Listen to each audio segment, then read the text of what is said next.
মহাকাশে ছড়িয়ে ছিটিয়ে থাকা ব্ল্যাক হোল আর বামন ছায়াপথের সংখ্যা সম্পর্কে আমাদের যে ধারণা ছিল, সর্বশেষ মহাকাশ জরিপে দেখা গেছে এই দুটি মহাকাশীয় বস্তুর সংখ্যা 3 গুণ বেশি।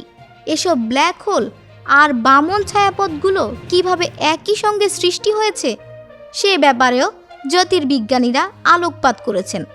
বামন ছায়াপথ হলো কম উজ্জ্বলতার ছোট ছায়াপথ, যা ইংরেজিতে ডোয়ার্ফ গ্যালাক্সি নামে পরিচিত। যুক্তরাষ্ট্রের আরিজোনা রাজ্যের কিট পিক ন্যাশনাল মানমন্দিরে তারাঘর dark energy spectroscopic instrument DSI প্রযুক্তি ব্যবহার করে জ্যোতির্বিজ্ঞানীরা নতুন তথ্য সম্পর্কে নিশ্চিত করেছেন। তারা 2500-এরও বেশি বামন ছায়াপথ পরীক্ষা করে এই সিদ্ধান্তে উপনীত হন। উল্লেখ্য, এসব বামন ছায়াপথের কেন্দ্রেই অগণিত ব্ল্যাক হোল সক্রিয় রয়েছে।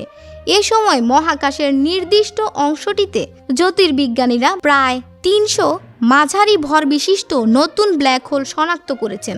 এর আগে তারা মহাকাশের এই অঞ্চলটিতে প্রায় 70টি ব্ল্যাক হোল সম্পর্কে জ্ঞাত ছিলেন। যুক্তরাষ্ট্রের সল্ট লেক সিটির উইটা ইউনিভার্সিটির জ্যোতির্বিজ্ঞানী রাগদীপিকা চুপা বলেন, বিচ্ছিন্নভাবে ব্ল্যাক হোল নিয়ে গবেষণার চেয়ে একগুচ্ছ ব্ল্যাক হোল নিয়ে গবেষণার সুবিধা অনেক, কারণ ব্যাপক মাত্রায় গবেষণা পরিচালিত হলে ব্ল্যাক হোল আর বামন ছায়াপথের বিবর্তন সম্পর্কে পরিষ্কার ধারণা পাওয়া সহজ। রাগদীপিকার এই মন্তব্যের ব্যাখ্যা হলো, বিজ্ঞানীরা এখন পর্যন্ত যা জানেন সেটি হলো প্রতিটি ছায়াপথের কেন্দ্রে অতিকায় ব্ল্যাক হোল লুকিয়ে রয়েছে, কিন্তু বিজ্ঞানীরা এখন পর্যন্ত এটি নিশ্চিত হতে পারেননি যে ব্ল্যাক হোল নাকি বামন ছায়াপথ আগে সৃষ্টি হয়েছে।